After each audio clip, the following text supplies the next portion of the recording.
La sanadora del emperador. Donde mueren los dragones de Jade. Libro 2. Luisa Ferro.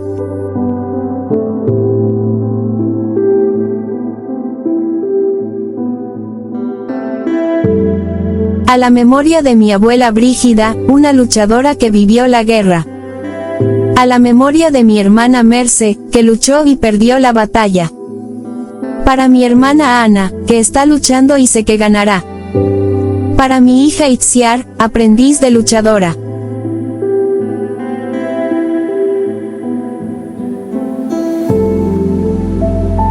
Esta novela está ambientada en la China imperial, Imperio Medio o Edad de Oro de China, cuando gobernaba la dinastía Song del Sur o Song Meridional, 960-1279. La acción coincide con las últimas 2 décadas de las incursiones mongolas, de las 4 que fueron en total, que se llevaron a cabo para conquistar el Imperio del Centro, el único territorio de la etnia Han a salvo del dominio de Kublai Khan, nieto de Genghis Khan. Con un elenco de más de 30 personajes históricos y otros tantos de ficción, La sanadora del emperador, continuación de El pozo de las luciérnagas, llevará al lector desde la capital del Imperio del Centro hasta el último reducto donde los supervivientes de la dinastía Song del Sur buscaron refugio para huir del asedio al que fueron sometidos por los mongoles, la isla de Yaishan. Fue allí donde, según los expertos, acaeció una de las batallas navales más grandes de la historia, la batalla de Yamen.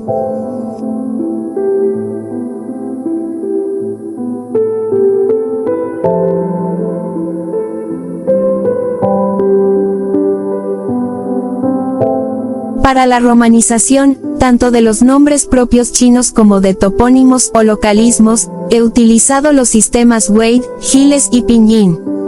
Asimismo, he respetado algunos nombres propios o comunes tal y como los hallé en mis búsquedas. Los nombres y apellidos en chino no se escriben en el mismo orden que en Occidente. El apellido va en primer lugar y a continuación el nombre propio. Los nombres o apodos de la mayoría de las criadas, eunucos y adivinos están en español. Para determinar el tiempo en el que se desarrolla la acción de la novela, me he guiado por el calendario lunar. Cada lunación, de 28 a 31 días, equivale a un mes.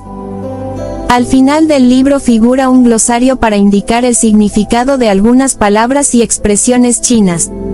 Incluye términos relativos a meses del año y horas del día.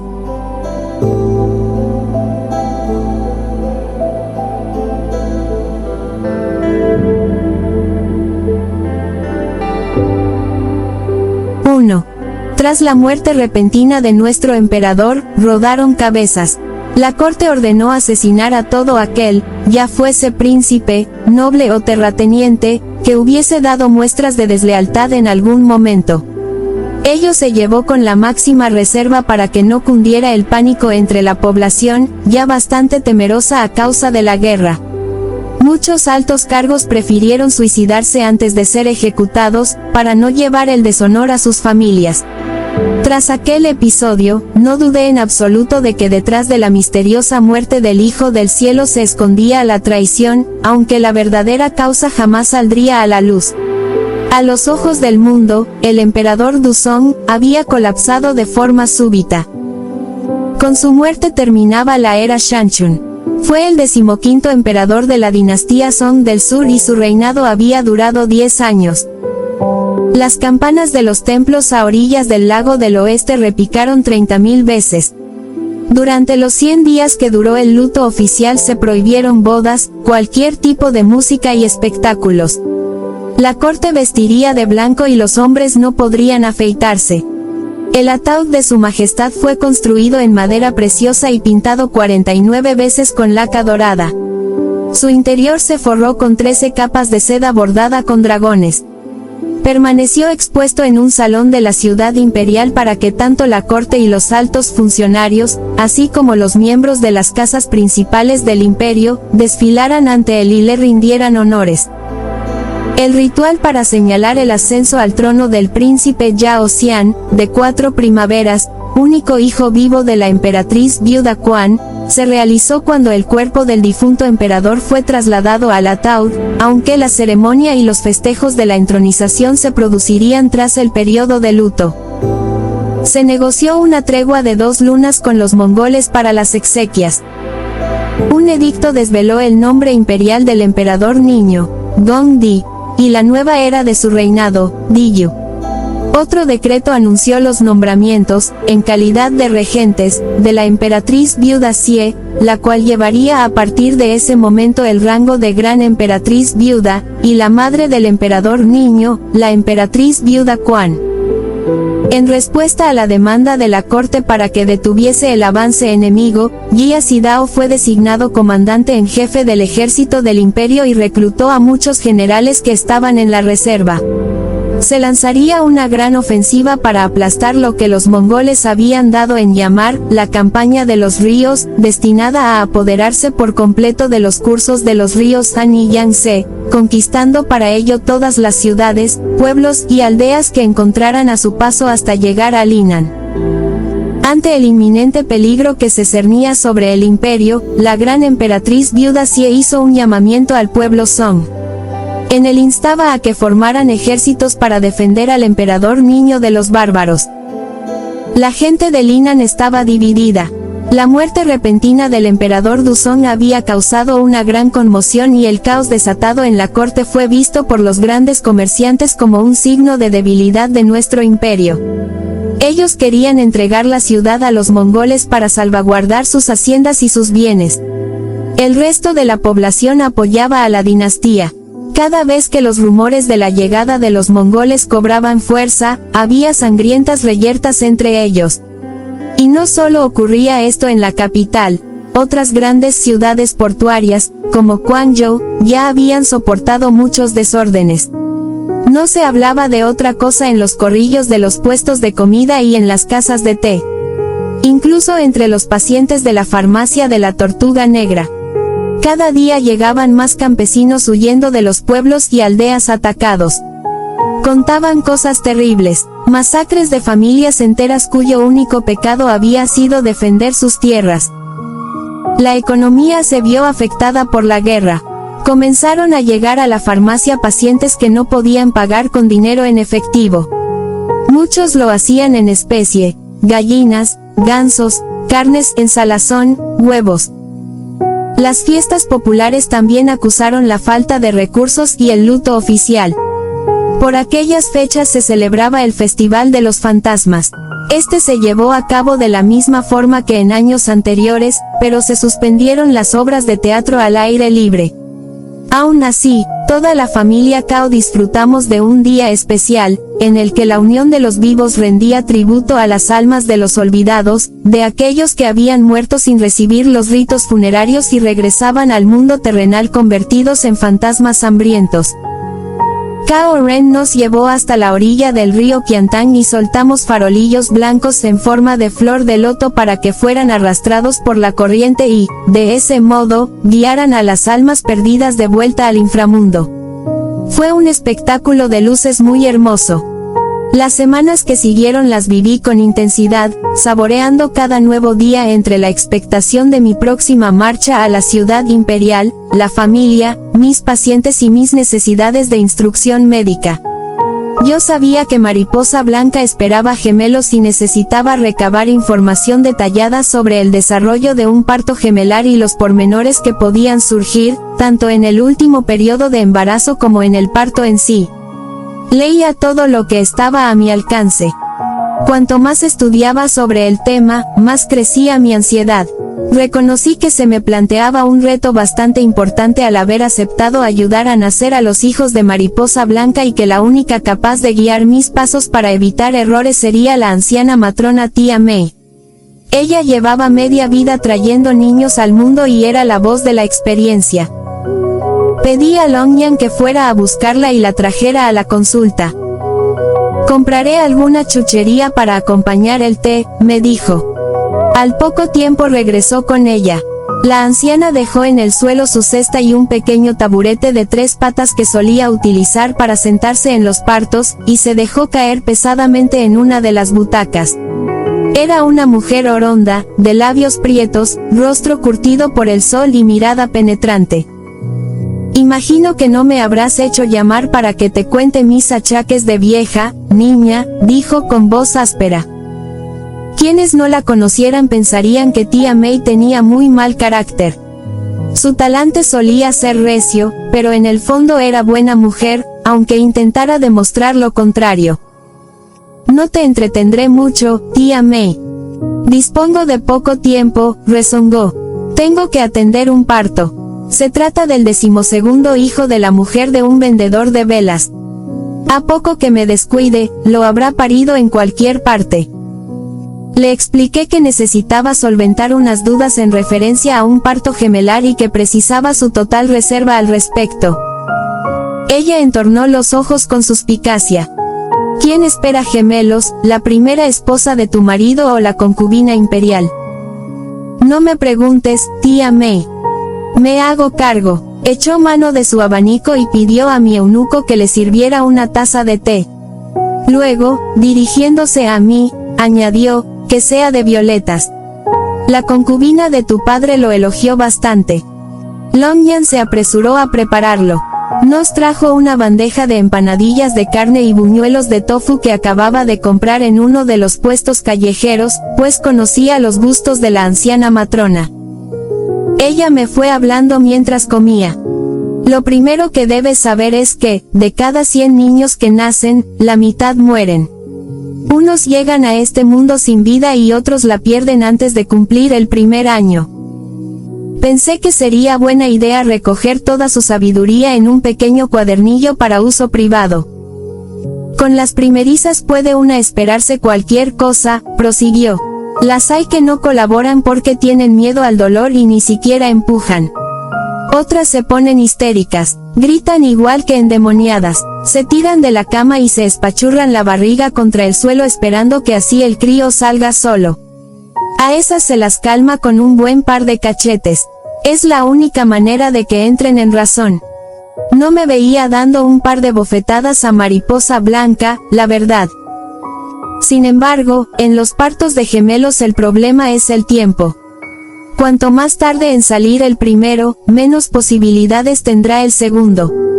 Luego está la forma en la que estén colocados los críos. Si el primero viene de cabeza, puede que el otro llegue de culo o a la inversa. También puede darse el caso de que ninguno de los dos esté como debe. Hay que obrar con sentido común y rezar a la diosa Guanyin para que nos guíe. Dio un buen sorbo al té de violetas y lo paladeó. Y otra cosa, los gemelos siempre nacen prematuros. Rara vez llegan a su hora.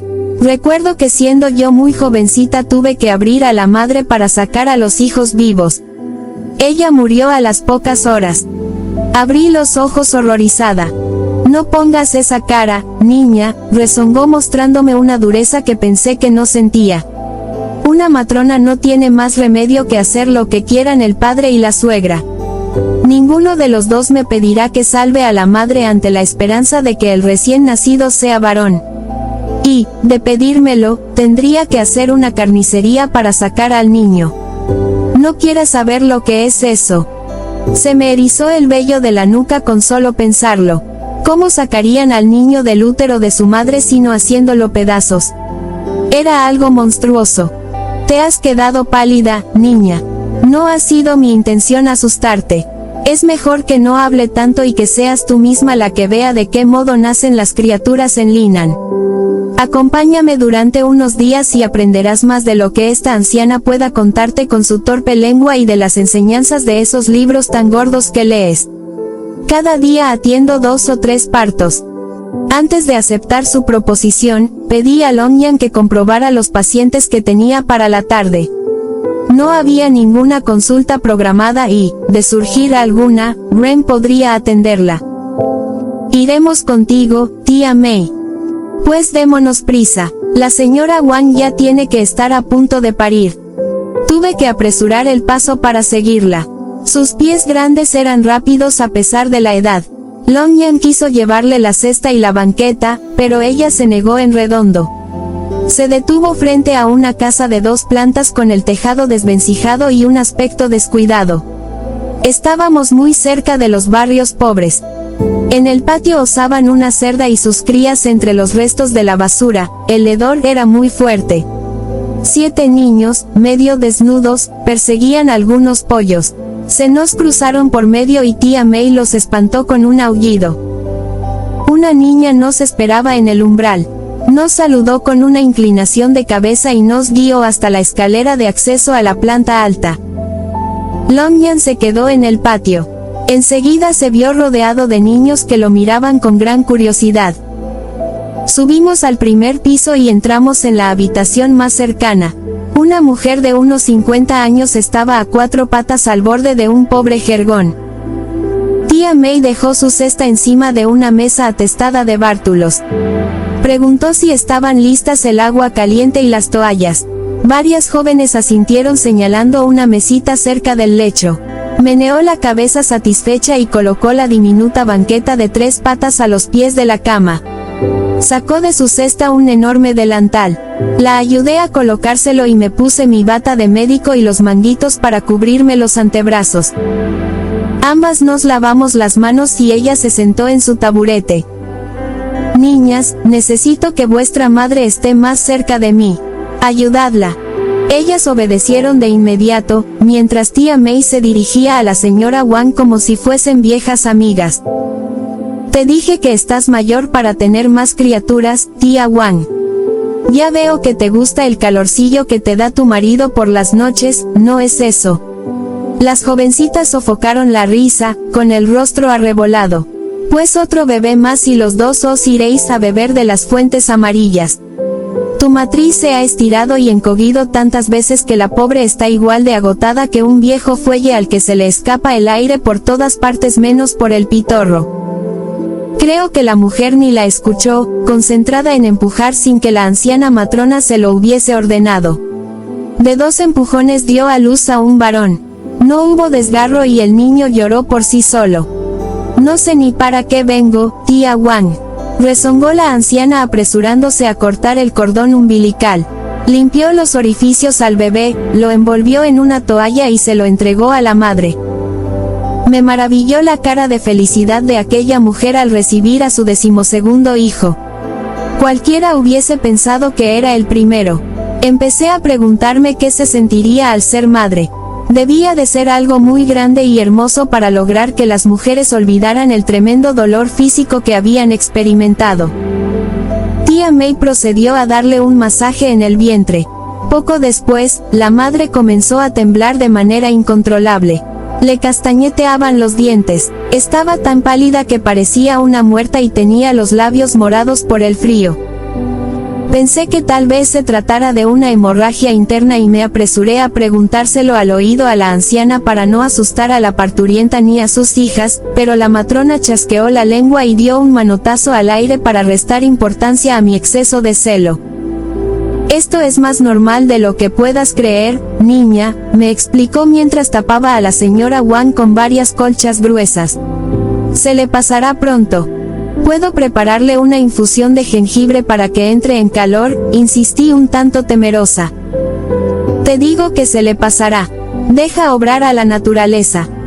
Y así fue. Después de una hora, la señora Wang ya no temblaba y sonreía agradecida mientras su hijo se agarraba con fuerza a su pecho. Al poco, toda la chiquillería entró en tropel al dormitorio. El griterío que se formó en un momento fue impresionante. Miré a tía May con ternura. Reía a carcajada limpia, regocijada por el jaleo, y pensé que la vieja comadrona era rezongona, malhumorada y un tanto arisca, pero cuando todo salía bien, el buen corazón que tanto se esforzaba en ocultar asomaba por las ventanas de sus ojos. Tomamos té con las hijas mayores de la familia, que miraban mis pies de loto con gran curiosidad. ¿Te duelen?, preguntó la más pequeña. Sus hermanas mayores la reprendieron. No molestes a la dama, niña tonta. No es molestia, contesté yo. A veces me duelen, sobre todo cuando camino mucho. La pequeña ya no se atrevió a preguntar más. Cuando terminamos, pagaron a tía May con una gallina. Ella la cogió por las patas y, tras despedirnos, salimos de casa de los Wang. Durante las semanas que siguieron la acompañé todos los días. Cuando se producía un parto, me mandaba llamar. Yo organizaba la consulta de manera que pudiera acudir cuando el momento del alumbramiento estuviera próximo. Fueron unos días muy intensos, si bien jamás le agradecería lo bastante sus enseñanzas. Cercana a la sexta luna del embarazo de Mariposa Blanca, me reclamaron con urgencia de la ciudad imperial. Un carro de palacio nos llevó hasta allí a toda prisa. A esas alturas, yo había leído todo lo que cayó en mis manos sobre la gestación de gemelos y tomé buena nota de los partos en los que acompañé a tía May. Me sentía preparada. Aún así, me invadió el temor. Era demasiado pronto para que nacieran los niños. No sobrevivirían. Mariposa Blanca me recibió en la cama. Su aspecto no era bueno. Tenía ojeras y una palidez extrema. Al verme, sus ojos se iluminaron. ¿Qué os ocurre, mi señora?, pregunté con el corazón encogido. Mancho un poco y siento la barriga dura, sanadora Zen. No me duele, pero es molesto. A partir de la sexta luna el sangrado podía ser normal en un embarazo gemelar, siempre y cuando la cantidad fuese mínima. Lo malo era si venía asociado a contracciones. ¿Sentís esa dureza a intervalos regulares?, le pregunté. No, se pone tensa al llegar la tarde y ya no se me quita hasta que consigo dormirme por la noche. Aunque no duermo mucho, la verdad. Se me hinchan las piernas. A veces me levanto y doy un paseo por el jardín. Eso calma mis nervios. Pensé que el endurecimiento podría deberse a contracciones indoloras. Algunas mujeres las sentían a pocas semanas del parto, como si su cuerpo quisiera ensayar para prepararse antes de dar a luz. Sin embargo, a mí me pareció demasiado pronto para eso. Tal vez los fetos estuvieran desasosegados. Con el disgusto de su viudez prematura y la guerra, no era de extrañar. Lo que sí tenía claro era que no iba a decirle que esperaba gemelos. Eso le provocaría más ansiedad. Le tomé el pulso para comprobar si el embarazo seguía su curso. Sonreía aliviada. Los bebés estaban perfectamente. A partir de ahora tendréis que guardar reposo, mi señora. No podréis pasear por el jardín. Os recetaré varios remedios que os ayudarán. Lo importante es que conservéis el valor. Vuestro hijo os necesita y él estará bien si vos hacéis todo lo que yo os recomiende. Elaboré la receta que creí más acertada. La corteza de dusong, además de fortalecer los huesos y los tendones, tenía propiedades para calmar al feto y evitar un aborto. La raíz de escabiosa frita era efectiva para las hemorragias uterinas y el ñame chino relajaba los músculos de la matriz y evitaría la hinchazón de las piernas. Por último, una infusión de camomila endulzada con miel, tras las principales comidas, ayudaría a tranquilizarla. Di instrucciones a Rayo de Luna para que elaboraran la receta en la farmacia imperial según mis indicaciones. Longyan y yo nos quedamos 7 días junto a Mariposa Blanca, hasta que cesó el manchado. No obstante, recomendé que siguiera tomando las infusiones y guardara reposo. Antes de irme, ella me comunicó que la matrona suprema había ordenado que yo me trasladara a la ciudad imperial después de la fiesta del medio otoño. Para entonces estaría cerca de cumplirse la séptima luna de embarazo.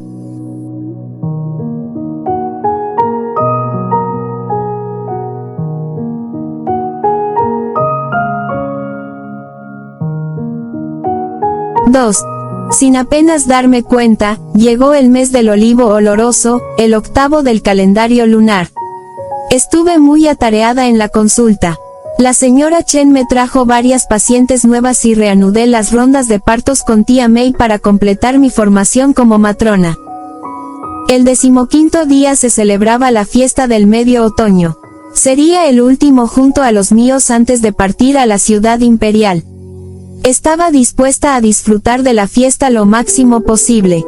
Era una ceremonia nocturna muy familiar para agradecer las buenas cosechas y rogar al dios de la tierra, Tutikun, que la siguiente también fuese igual de generosa. Estaba íntimamente ligada a la luna, pues, según el dicho popular, al mediar el otoño es cuando más brilla. Con la llegada de la oscuridad, ella sería la reina. Se cenaba al aire libre, con carnes preparadas en una hoguera. Se llevaban a cabo ofrendas en altares erigidos a Chang, o la Dama de la Luna. Según la leyenda, vivía allí y esa era la única noche en que podía ser vista por los humanos. Si tenías esa suerte, te concedería un deseo. Se quemaba incienso en su honor y se ofrendaban frutas redondas, pomelos, uvas y sandías, las cuales se cortaban de manera que, una vez abiertas, tuvieran forma de flor de loto. La familia Cao lo celebramos a bordo de un barco, en el lago del oeste. Cao Ren lo había alquilado, junto con un cocinero que nos prepararía la cena. Al parecer era una casa de té flotante, con un gran cenador rodeado de columnas y techo de aleros acampanados.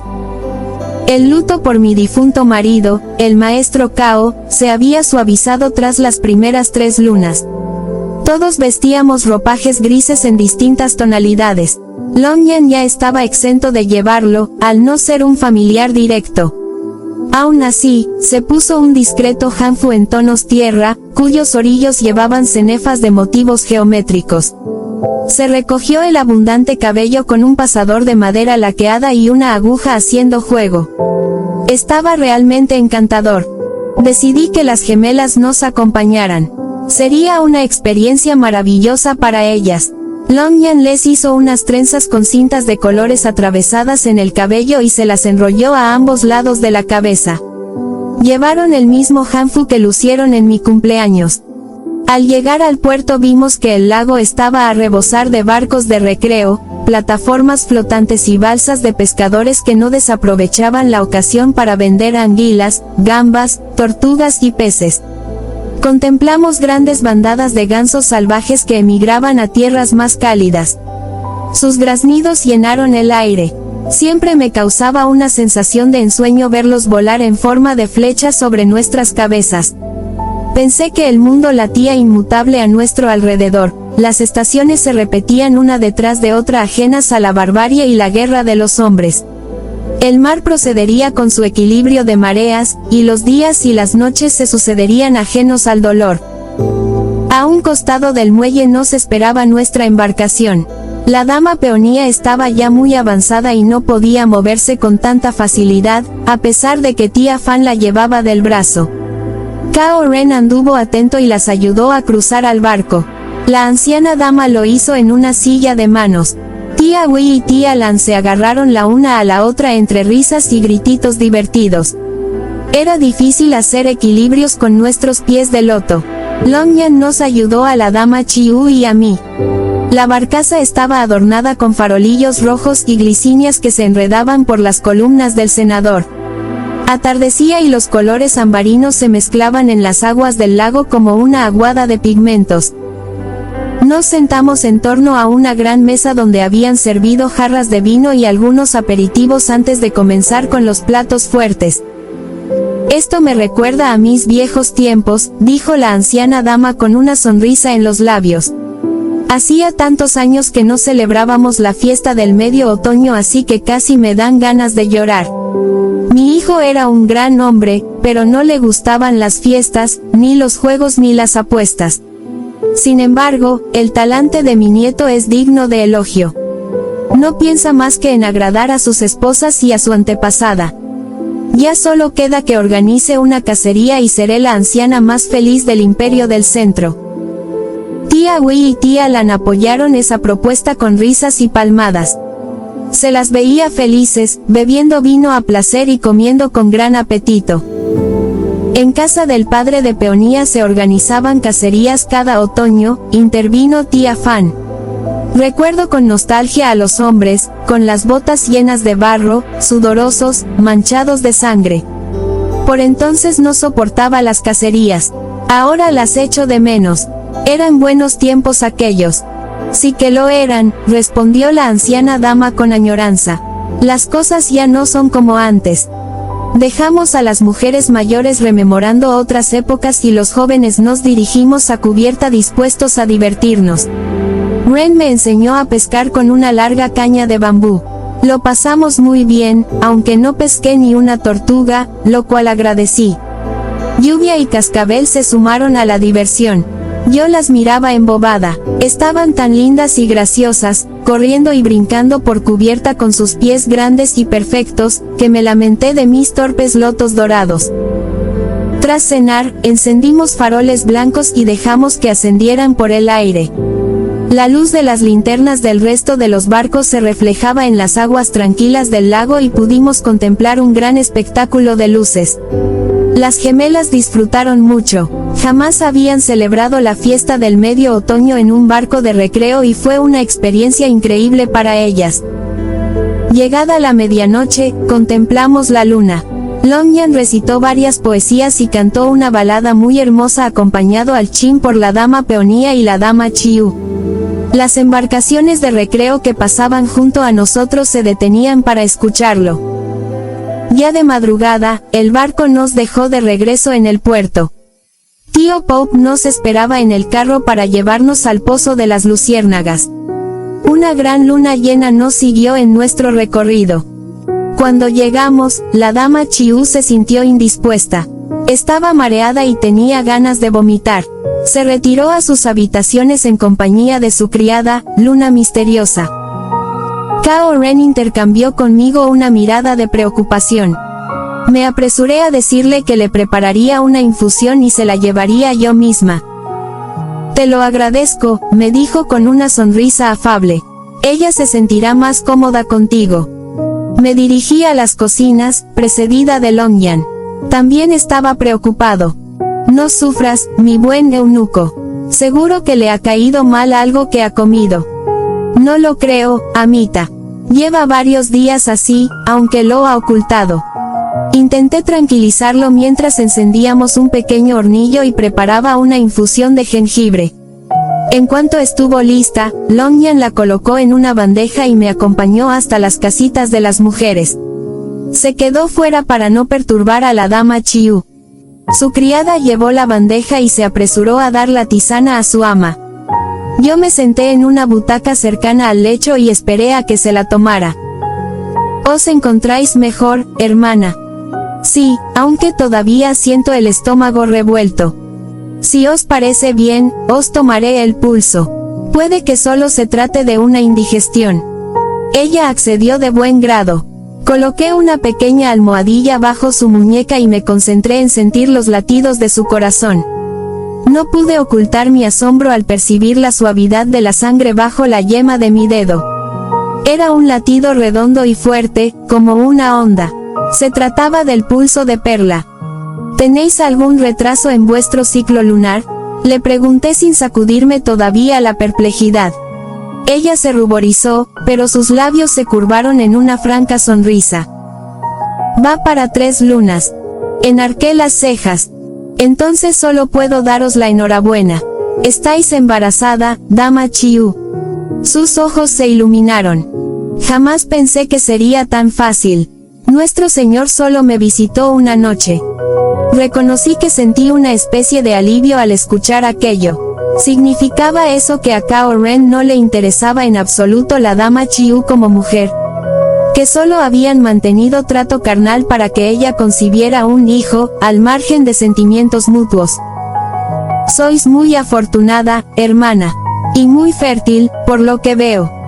Ella dejó escapar una pudorosa risita. No puedo expresar con palabras lo emocionada que me siento, dama Akame. Mi sueño de ser madre al fin se verá cumplido. Estoy deseando decírselo a Longyan y a la dama Peonía. Ellos se alegrarán tanto por mí. Bueno, y a nuestro esposo. Dejé caer divertida. Sí, claro, a él también. Volví a tomarle el pulso para comprobar su estado general. A pesar del aspecto de fragilidad que la caracterizaba, la dama Chiu gozaba de una excelente salud. Su ki era fuerte. Tendréis náuseas y mareos durante unas semanas, le informé. Sobre todo por las mañanas, pero el malestar pasará sin apenas daros cuenta. Se la veía tan feliz que sentí que sobraba en aquellos aposentos. Longyan está esperando fuera, le dije. El pobre está preocupado por vos. Hacedlo pasar, dijo sonriendo con ternura. Él será el primero en enterarse de esta gran noticia. No olvido que mañana ambos partís a la ciudad imperial y estaréis fuera varios meses. Salí a llamarlo. Él entró apocado y se detuvo a los pies de la cama. Ella le indicó que se sentara en la butaca. Me despedí y los dejé solos. Ahora sí que sentía que sobraba. Luna misteriosa salió conmigo y, tras darme las buenas noches, se alejó hasta la casita de las criadas. Yo me retiré a mis aposentos. Me acosté tras comprobar los baúles que llevaría a la ciudad imperial.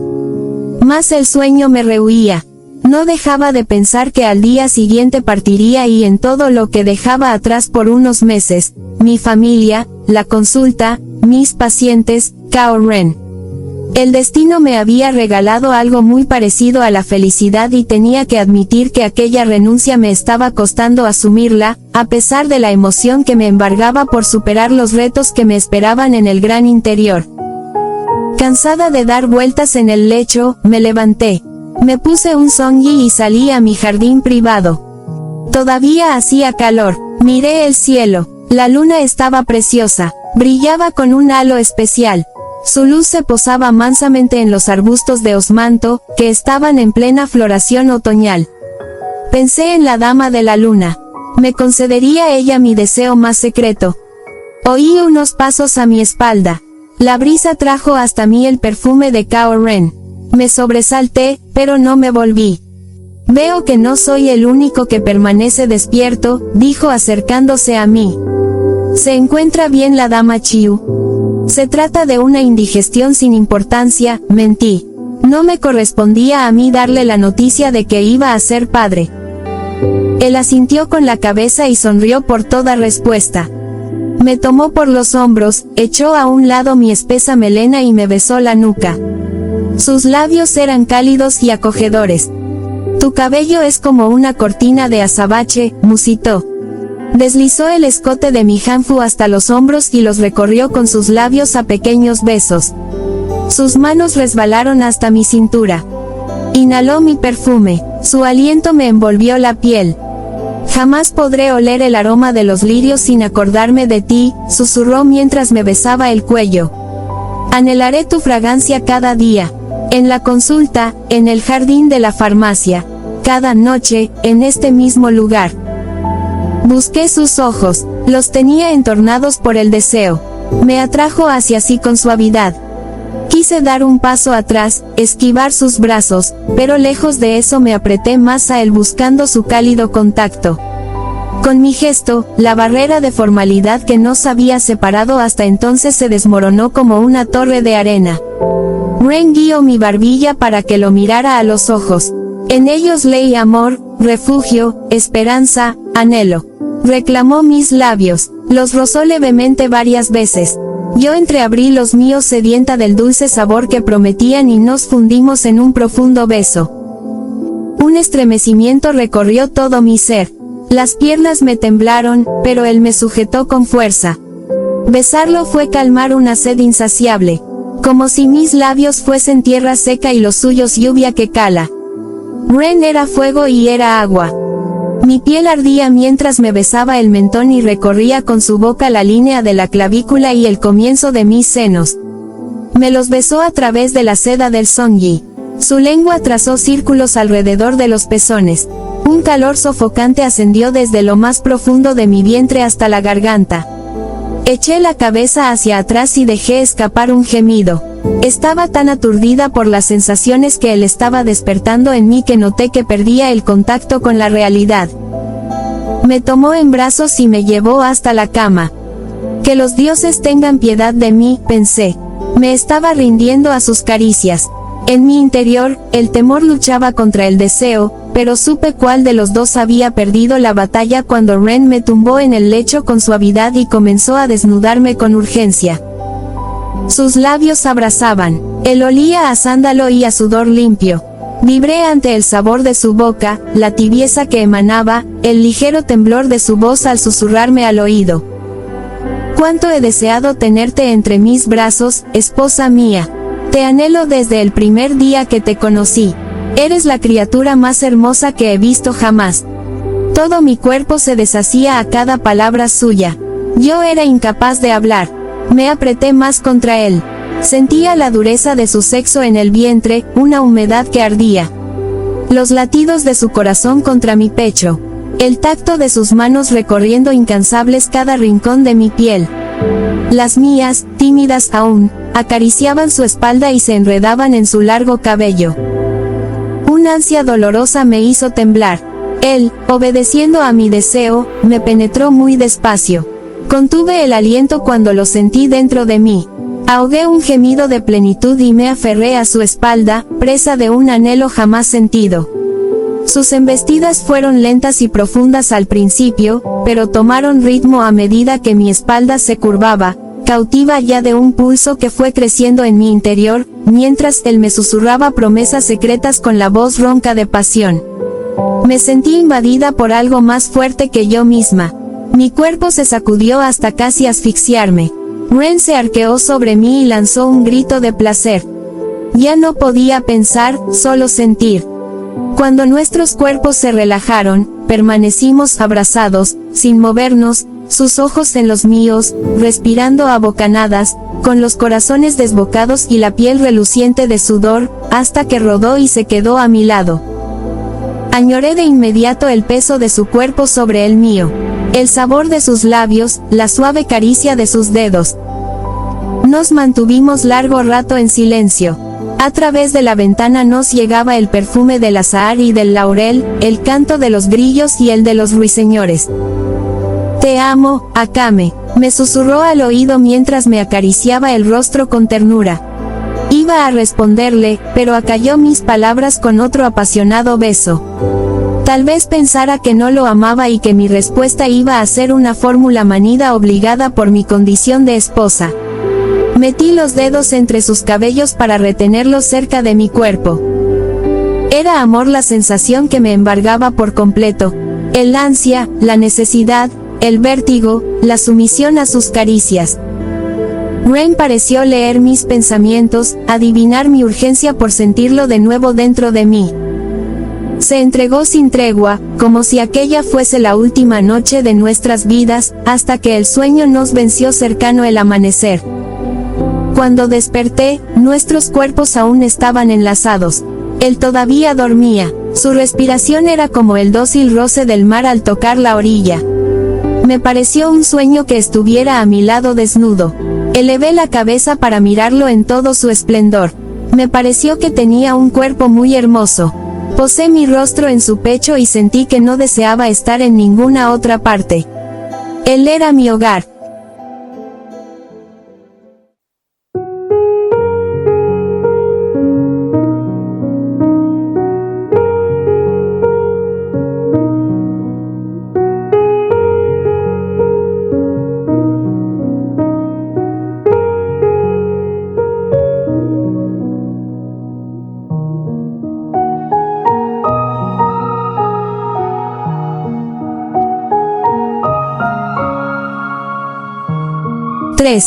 Cuando volví a despertarme, Ren ya no estaba a mi lado, sin embargo, había dejado sobre la almohada un hermoso lirio azul.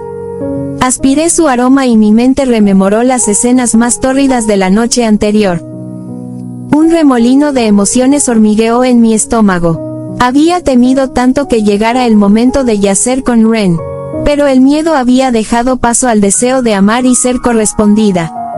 Ese era el sueño que anhelaba cualquier mujer bajo el cielo. Longyan entró en el cuarto igual que un torbellino y me sacó de mi ensueño. Portaba una tetera con agua caliente, jabón de sándalo y unas toallas. Él ya estaba preparado para salir.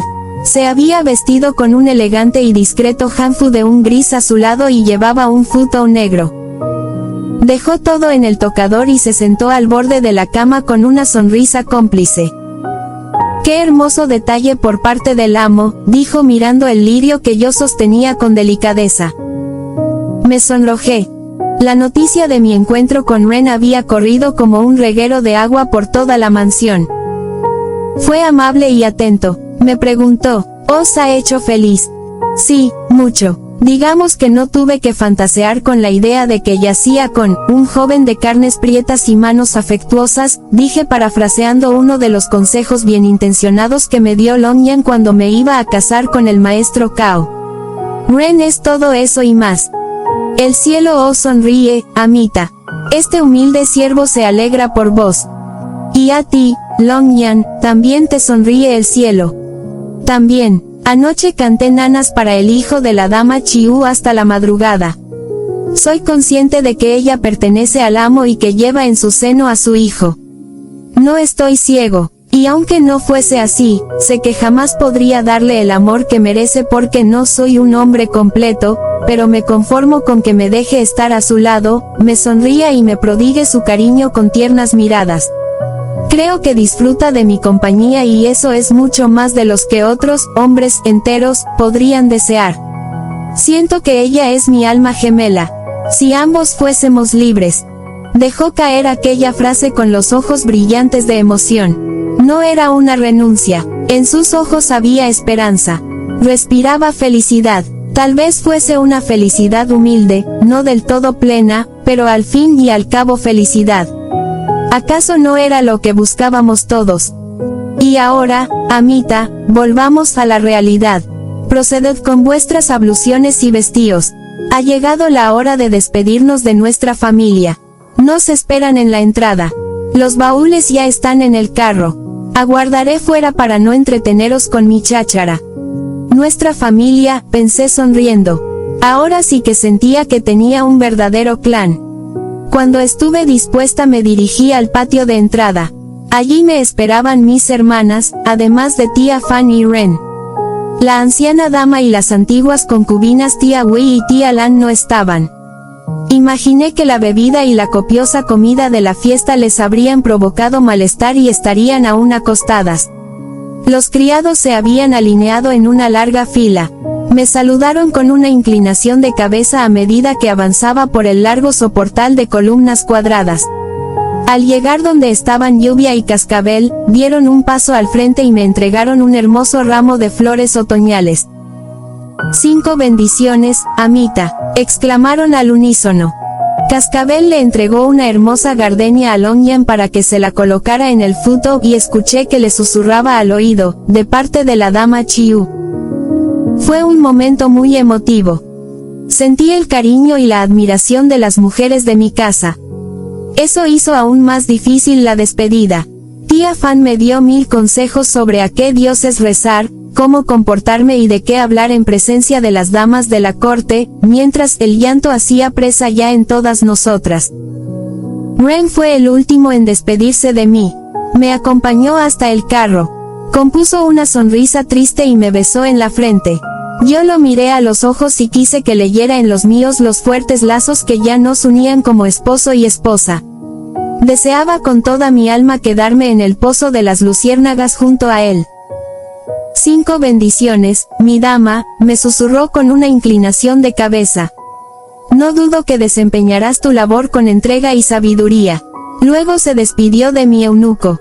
Sé que cuidarás de ella, Longyan. Él asintió con un coto.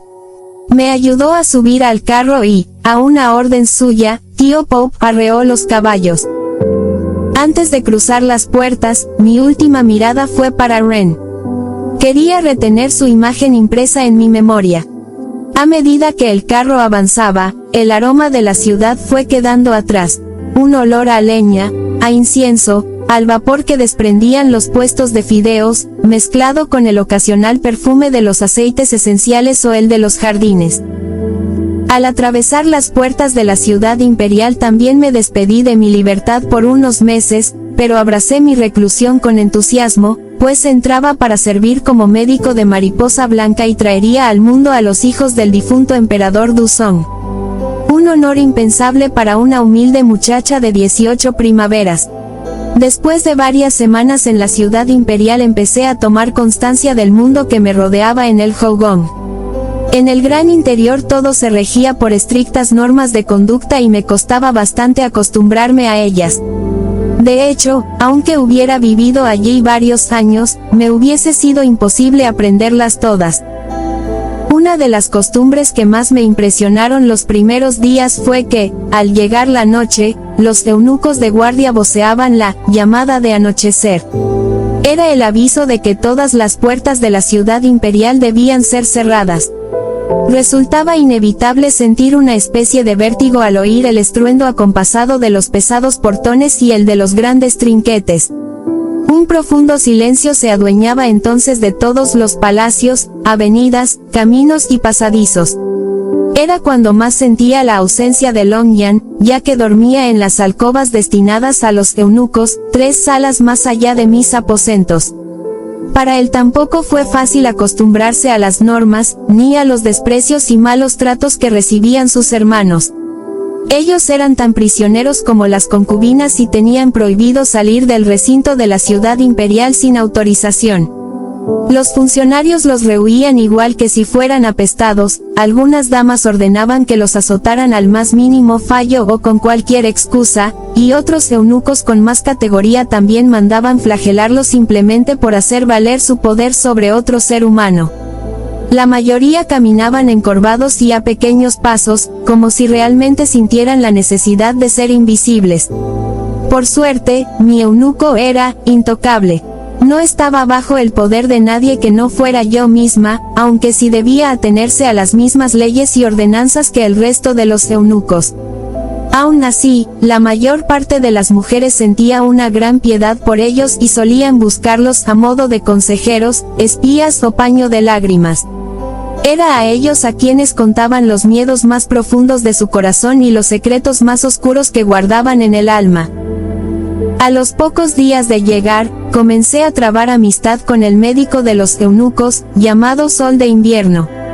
Fue el único de los médicos imperiales que se puso en contacto conmigo para felicitarme por mi nombramiento. Yo sabía que los eunucos tenían un cementerio aparte, pero ignoraba que también tuviesen sus propios médicos.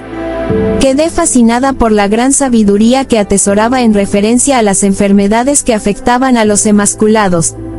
Ellos padecían a menudo frío en los riñones y problemas relacionados con el sistema urinario. Sol de Invierno sabía todo lo referente a esas dolencias, que eran consecuencia directa de la castración. Con gran generosidad compartió conmigo su saber, pues muchas mujeres también padecían del mismo mal. Yo, a cambio, le regalé el libro Prescripciones viejas y nuevas probadas y ensayadas, de Chen Chuan, que él aceptó con profunda gratitud. En cuanto a las damas, me asombró comprobar las grandes diferencias que existían en el harén imperial entre las mujeres. Quienes más notaban las penurias de su rango eran las Kairen, concubinas de la más baja categoría, sin derecho a engendrar hijos del emperador. Lo cual no significaba que no quedaran embarazadas, puesto que el Hijo del Cielo podía yacer con ellas cuantas veces deseara. Descubrí que les preocupaba cuál sería su futuro ahora que el emperador Duzong había muerto y el nuevo Hijo del Cielo era un niño de 4 primaveras. Para cuando él tuviese edad para requerirlas, la mayoría estarían ajadas. Pasarían al palacio de la castidad, olvidadas para el mundo. A las Kairen que morían vírgenes las llamaban demonios fríos. Me pareció un término de lo más cruel. Pasé varias tardes en compañía de un reducido grupo y me contaron sucesos terribles. Desde los tratos vejatorios a los que eran sometidas por las Nushi, maestras que se encargaban de su educación y de enseñarles los secretos de las relaciones carnales para agradar al Hijo del Cielo, hasta las terribles situaciones en las que se habían visto involucradas. Algunas habían abortado hijos no deseados por el emperador y habían muerto de graves fiebres. Otras mantuvieron el embarazo en secreto, a pesar del estricto control que llevaban las Nushi sobre sus ciclos lunares. En el momento del parto, si daban a luz niñas, la matrona suprema se encargaba de hacerlas desaparecer, bien ahogándolas en un balde de agua, bien estrangulándolas con un cordón de seda. Y cuando varios bebés morían de enfermedad en palacio, sus cadáveres eran sometidos a graves mutilaciones. Les perforaban el cuerpo con un punzón para asustar al alma y que no se reencarnara en otros niños que nacieran con posterioridad. Me quedé horrorizada. Aunque no todo fue malo en esas primeras semanas. Aprovechando que Mariposa Blanca tenía que guardar reposo, me aficioné a cuidar su jardín privado a diario. Era algo que me relajaba. Me encantaban las peonías, las glicinias y los lirios, pero sentía especial predilección por las orquídeas. Jamás había visto tal variedad de ellas. Eran de una hermosura sin par. Orquídeas garza blanca, pato volador, fantasma. Acudía a los banquetes que organizaban las damas y las concubinas. Ellas buscaban cualquier excusa para festejar, ya fuese en honor a un bordado primoroso, una pintura o un poema de especial belleza. Esto podía tacharse de frivolidad suprema, dado que estábamos de luto y la guerra avanzaba inexorable, pero las comprendía. Las mujeres rehuían estar a solas. Daba la impresión de que temían que la soledad las engullera en un agujero del cual no pudieran salir. Los días eran largos en el gran interior y había que matar el tiempo del modo que se pudiera. No obstante, esa aparente diversión, de risas y juegos a los que se entregaban, era solo apariencia, pues casi todas lloraban por cualquier pequeñez. Su reclusión era tan real como sus lágrimas de impotencia cuando el agobio las asfixiaba. Ese era el motivo por el cual preparaban meriendas campestres que se realizaban en los extensos jardines del Palacio Imperial, donde se erigían toldos enormes con cortinajes de gasa para dejar pasar la luz del sol y se extendían alfombras y cojines. Solían cazar mariposas o jugar a la gallinita ciega, mientras algunas damas pintaban alegres flores y pájaros. Preparaban concursos de poesía, de adivinanzas, de centros florales, o jugaban a quien pierde bebe, igual que la anciana dama, tía Wee y tía Lan en el pozo de las luciérnagas, o fabricaban bolas de incienso de un perfume inigualable, cremas faciales y afeites. Pero, sobre todo, me encantaban las reuniones donde leían a los poetas clásicos. Algunas realizaban composiciones poéticas y escritas para ser cantadas. Conocí a grandes damas. Shang Lisen era una gran poetisa. Wang Qinghui, concubina de clase alta Saoyi, de segundo grado, destacaba por escribir poemas Shi y composiciones poéticas Si. Muchas Kairen también eran poetisas. Las seleccionaba el laudista imperial Wang Yuanlang, poeta y exmaestro del emperador Duzong. Además, había otras mujeres que escribían poesía, pero que no vivían en el palacio posterior. Concubinas de ministros y altos funcionarios. Su existencia se limitaba a los aposentos interiores de las casas a las que pertenecían. Entre ellas destacaba Shang Shufang, la concubina predilecta del canciller Jia Sidao, que procedía de baja cuna, pero había recibido una buena educación. Era bella y talentosa, por lo que fue elegida para una posible selección como concubina del difunto emperador Li Song. Sin embargo, nuestro canciller se encaprichó de ella y borró su nombre de la lista de candidatas porque la deseaba para él. Al parecer, no era feliz.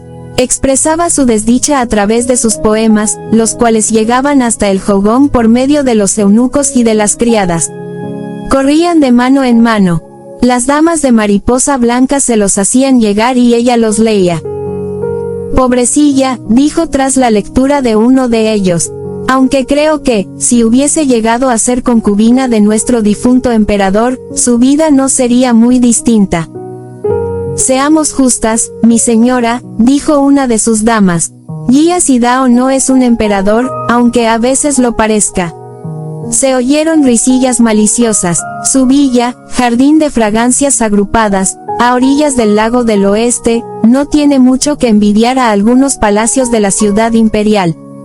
Me han contado que ha construido un nuevo pabellón y que lo ha llamado resplandeciente logia de la luz de la aurora. Las risitas volvieron como un eco bobo. Sí, ya estoy al tanto de los rumores que corren últimamente por ahí, contestó ella con cierto desdén. Nuestro canciller es más decadente cada día que pasa. De todos he sabido su gusto por las fiestas en barco a la luz de la luna y los placeres mundanos y extravagantes. Escuché aquello con tristeza. Los altos mandos de nuestro imperio gastaban a manos llenas mientras nuestro pueblo pasaba hambre y enfermaba debido a la miseria en que vivía.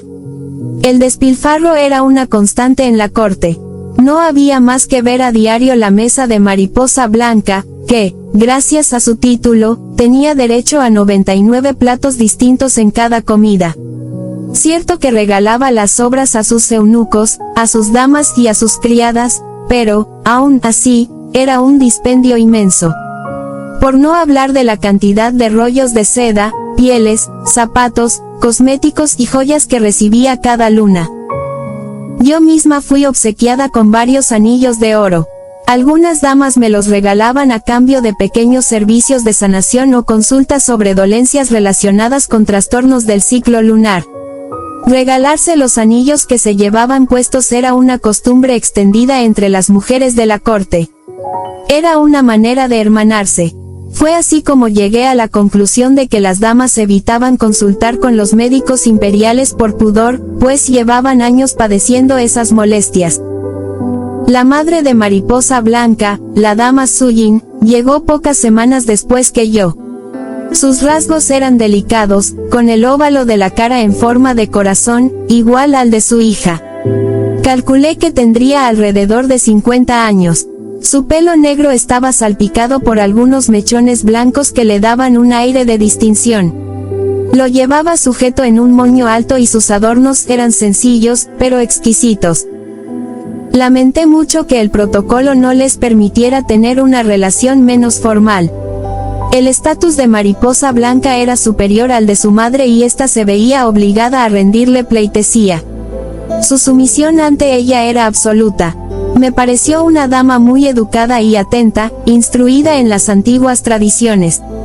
Aún así, pensé que en privado esa rigidez no existiría, puesto que mi trato con Mariposa Blanca era el de una igual cuando estábamos solas y me contaba sus temores más profundos, lo que ayudó a que estrecháramos nuestros lazos de amistad.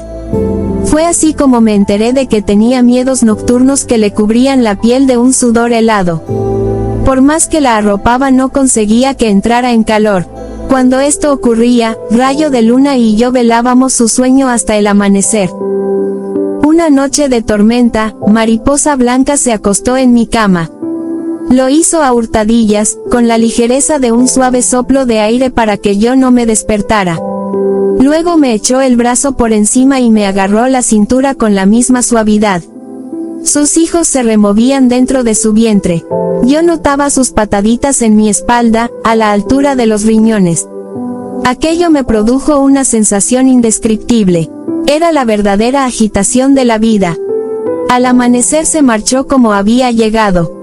Pero ya me había dejado esa especie de vínculo especial que se genera con alguien con quien compartes cama, una especie de comunión silenciosa y secreta. Imaginé que así se sentirían aquellos que habían compartido útero. Así se sentirían sus hijos dentro de su vientre. Las noches que siguieron a esa ocurrió lo mismo.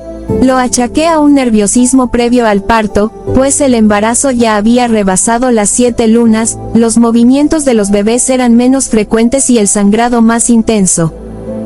Y no me equivoqué, faltaban 7 días para que se cumplieran las 8 lunas cuando Mariposa Blanca me despertó en plena noche. Le dolían mucho los riñones y sentía calambres en el bajo vientre a intervalos regulares. Eran las primeras contracciones.